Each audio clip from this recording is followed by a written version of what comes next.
Hi everyone, it's me Darlene. I am here with a quilt block video today. I want to start doing more craft videos and I thought I would start out with sewing, and I'm going to be showing you guys an easy stitch and flip quilt block. I know I've done these in the past, but I've done a lot of things, so I'm going to have to start repeating. And no two ever come out alike, and for those of you who have not seen my previous sewing videos, you just can watch this one. You don't have to go back and hunt for the others. I love stitch and flip. I love anything scrappy. I love wonky. Those of you who have been following me forever, you know all that. So that is what we are going to do today, all of those things that I love. And I'm doing it right here at my machine. I was going to record the cutting table and the machine, and I decided I didn't want to do all that editing with two cameras. So I'm going to sit right here, and so this will prove that you can do these quilt blocks by just sitting right at your machine and winging it. I'm going to be winging it. I do have, where are you? Right over there. To my left, I have a mini ironing board and my iron, because I'm going to be doing a lot of pressing. Each time we sew something down, we need to press it open. So you want to have an iron handy, or if you even have one of those little irons, that looks like, I don't know, it's like a tool. You could use that. You just don't want to have to be getting up every minute when you're sitting at your machine. So this should be able to be all done right here. Okay, let's get started. This is an approximate 10-inch square. I used to buy from a wholesaler, and their 10-inch squares were never quite 10 inches, and one side always had like curves, so they weren't good for people who actually wanted layer cakes that were 10 inches. So I use them as scraps, and I have some solids, and I will make a block today. If I like it, maybe I'll make a few more, so I will not have just single blocks like this on eBay. I'll wait till I collect a bunch of blocks, even if they're different sizes, different styles, and when I have enough blocks, I will put those on eBay, and you guys, can bid on that, and whoever gets them can use them any way they want. So I have this, and then I also use layer cakes to cut squares, and when I do that, I have leftover pieces like this. So I'm going to use these strips, but it doesn't have to be strips like this. It can be crooked strips, because we want them crooked, because it's going to be wonky. Any scraps you have, and they don't have to be the same width. They can be narrow, they can be wider. Again, anything you have. So I'm going to just make these look like they're different widths as I lay them down. And I'm also putting this so that you're seeing it as though you were the one making this block. I'll be putting it in your orientation, and then I'll just turn to sew. So I'm going to take one, not fussy, this is scrappy. And I don't want my first strip to be this long, so I'm going to cut this one. How about right there? I'm just going to lay this, I don't know, like that, anywhere in the center. I want it crooked. I'm not going to be fussy. So there's my first strip. I don't sew this one down. Some people will go and sew this down, and you don't need to do that extra step. Now I'm going to take another one. Let me find something a little bit more colorful. Now this one, and this has a pinked edge. I don't care. All the edges will be hidden. This one I'm going to leave it longer on purpose, because I'm going to be making it wonky. Like I might lay it down like this. When you lay your strip down, if you're going for wonky, you want the strip to be crooked. You also want to be able to see all the parts of the bottom strip, because we're only going to sew from that point where the bottom strip is to this point where the bottom strip is. We don't want to sew all the way down here. We're just going to sew from here to here. And we need it longer, because when we flip that after, we're going to be cutting to even out these edges. So we need to make sure that we have enough fabric on both edges. So I'm laying this down. Oh, wonky. I have to remember my own rules. Now I'm just going to sew from here to here. And no back stitching, because that would be a waste of time. All these edges will be enclosed. And I'm using 1/4 inch seam allowance, but it doesn't matter what you use at all. So I'm stopping right there. And obviously, I didn't mention it, you wanted the right sides together. Now I'm going to open this and I'm going to press it. This is what we have after pressing this open. Now what we need to do is trim this strip. We're going to follow the line of our first strip. Going this way, so we're just going to go under here. Well, I have to get off that bump on my machine. Right there. That wasn't as hard to do as I just made it look. Doesn't have to be perfect at all. All of this will be covered after. Same here. I'm just going to follow the line of that first strip. Lift this up. And that's why we don't want the long pieces sewn all the way, you know, end to end. If you do that, you're just going to have to pick some stitches out. Now for our next strip. I'm going to show you how we can make it look like it was a very skinny strip, because it doesn't have to be all the same width. Let me just get another color. I want it to maybe look like this, so that there's just this little bit of the white one showing. So I'm going to remember to leave my ends longer. How did I say it already? Or do I want to do it this way? I think I'll do it this way. I'm just going to flip it over. And I'm going to sew from this point here to this point there. Flip and press. Now we have this, and once again we're going to cut to keep in line with our previous pieces. And again, don't worry if it's not, you know, perfect. Apparently, I can't cut at this angle. And this guy. There we go, much easier.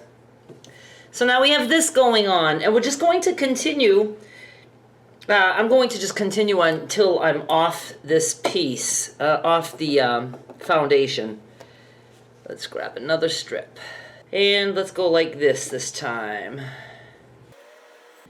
Always start sewing and stop sewing according to the piece on the bottom.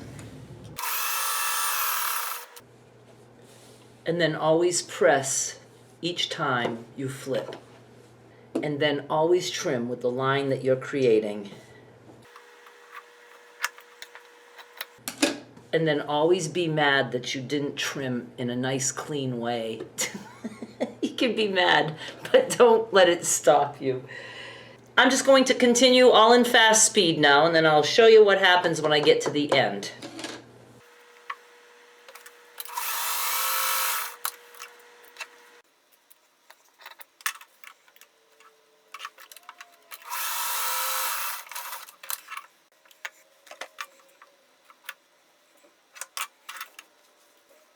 Okay, so now I'm getting close to this end, and I have choices to make.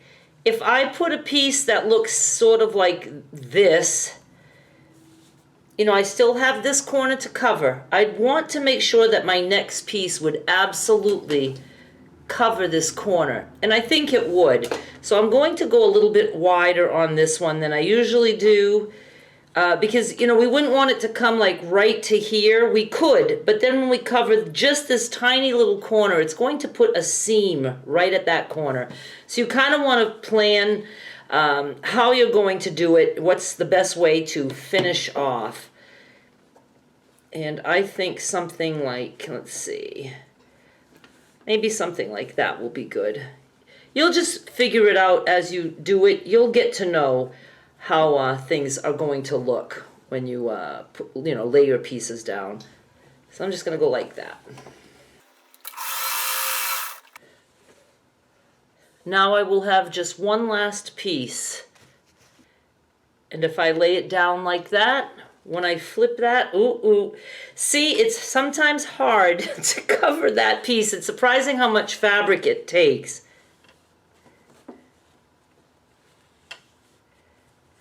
I'm going to try my best to make it, just make it. I'm going to just really put it right to the edge of the previous piece. Let's see if I got this. And at this point, you just sew right off your edges. Oh, but you know what? I always like to trim my blocks down. So this is a 10-inch square. This would be good to be trimmed down to 9 inches. And then that would totally take care of any corners that are still peeking out. Let me press it. Let's see. You can see my pink corner is indeed totally covered. See how it looks on the other side? I did it. I did it right. Now at this point, I can flip this over and I can just trim right there. And I'm going to go do that on my cutting board, but you don't have to. Let me show you that you don't have to. I could just follow the line. Doesn't have to be perfect.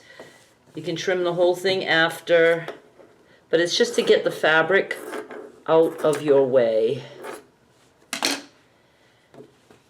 And this is what we have going on so far. And you can leave that loose. That doesn't have to be sewn down. You can absolutely, when you're done the block, go around and do a stitch all the way around just to keep things laying flat. Now we have to work on these other sides. And I'm going to just, for the hell of it, decide to work here. So now I'm going to show you in this direction. I'm going to start laying down some strips and flipping them this way. So here we go. I am going to do this, and I see that I will be able to trim. I'll have enough to trim.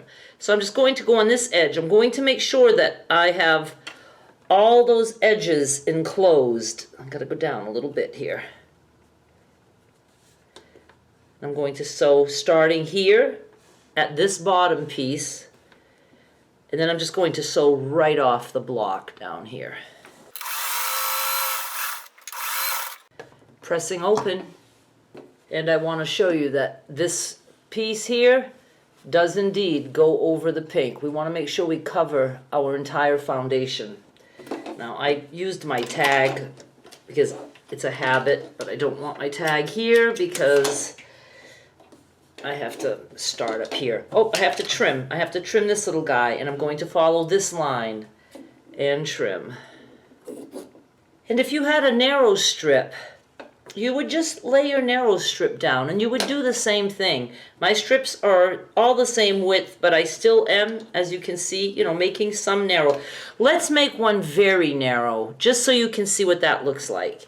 Let's take a dark color. Let's repeat a blue.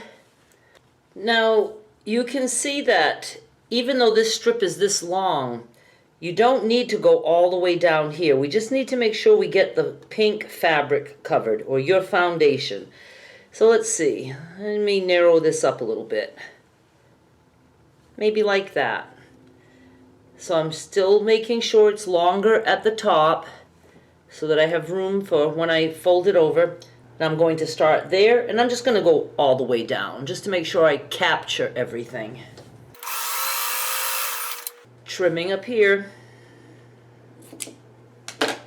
Can we do it with one more strip? Maybe, maybe not. Not quite. So I'm going to make it narrow, and then we'll get it with the next strip. I like that. Here, and I'm just going to go all the way down since we're going off the edge. Trim. And now we do have just a little bit here, so I'm going to make sure I put my next strip maybe in a little bit, just so there's not a bulky seam right there. But I do want to make sure I go past the pink. That should be good. And I'm not going to go all the way down because I want to save this scrap right here for crumb quilting. So now we have what looks like a hot mess right here. I'm going to flip this over, and you'll see that we have gone off the foundation all across, so that's good. I'm going to trim along the foundation. And I did a crooked job. That's the beginnings of a crumb block keeping. Even that up a little bit. Now we have this. How did we start? We started like this. Now we have this. And again, we have a flippy corner.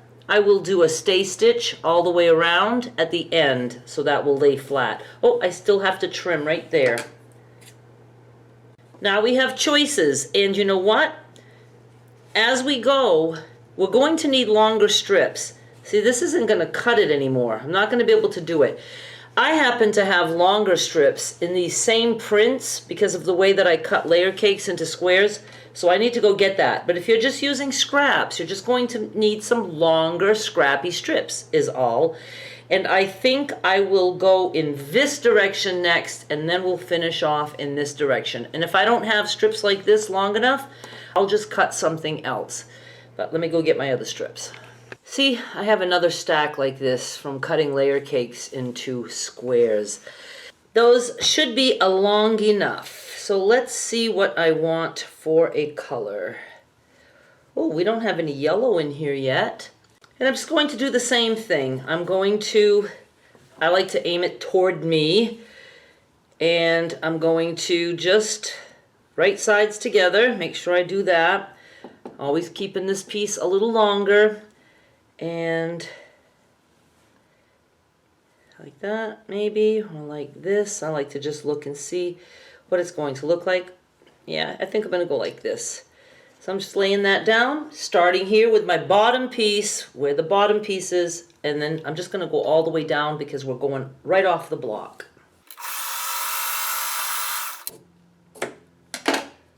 And I'm just going to keep an eye out because at some point I'll be able to use the shorter strips again. I can't yet, so I need to pick a longer strip. Let's throw something dark in there again. I like the dark blue. Like that. Like that. I kind of like it like this. Now, at any point, we can change what side we are working on. We could finish off right here, or we could do some in this direction. And so let's do that just for the hell of it. Let's stop at this point. Let's work on this side for a little bit. So I'm going to turn it toward me. And I definitely need a longer strip. And this is the side that will have to be trimmed. So I'm letting it stick out more that way.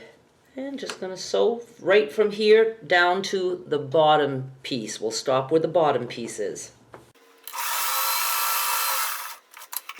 And I'm trimming right here. Whenever you trim, you just follow the line that you've got going on. Right like that. I could use this shorter piece, but I'm cutting it close. So I'm going to stick with a long strip. Oh my goodness. I didn't see this kind of black. Let's do that. And I'm going to just go like this. I'm not even going to open it to see what it looks like. I'm going to surprise myself. I just want that position. Cool. Now again, I'm coming to the point where I need to make a decision. I don't know if one strip will make it to the edge. I have stripes. Oh, I'm finding out all kinds of things that I didn't know. I don't think it will quite make it to the corner, so I'm going to move it in, and we'll use 2 to finish it off. That looks good, like that. Now we can cover that corner, and I know there's not, too much sticking out, but that's okay. We're going to go with it. Let's use some purple. Gee, do I have purple? Yeah, I do have a little bit. So I'm going to just, we'll really bring it in this way. So we have this now. I'm going to flip it and I'm going to trim along my foundation. And again, if you want, you can go do that on your cutting board. We're getting there. Now all we have left is this little part. Oops, I want to trim this little guy just so it won't be so bulky underneath. And we're going to finish off this side again. It just makes the lines all go in different directions. I like this block so far. What are we going to put? What are we going to put? Can I use a short one now? I think I might be able to.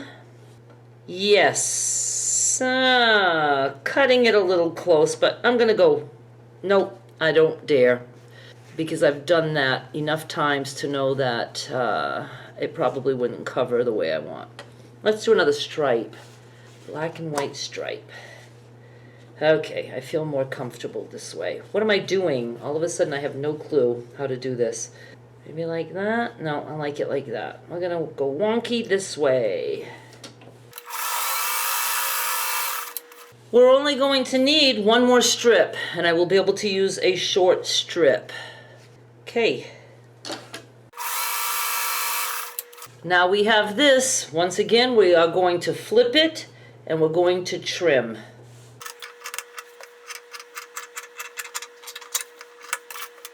And now I'll just show you how to do a stay stitch.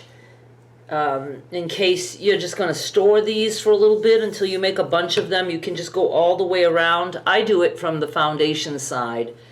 And I'll just sew, you know, not even a whole 1/4 of an inch, maybe 1/8 of an inch, and you can have a fairly long seam if you want. And just go all the way around. So I'll start right here. Long stitch. Did I say a long seam? You can do a long stitch if you want. Almost like a basting stitch. When you get to your corners, do make sure that nothing's flipped, you know? You want to be catching the fabric on the other side.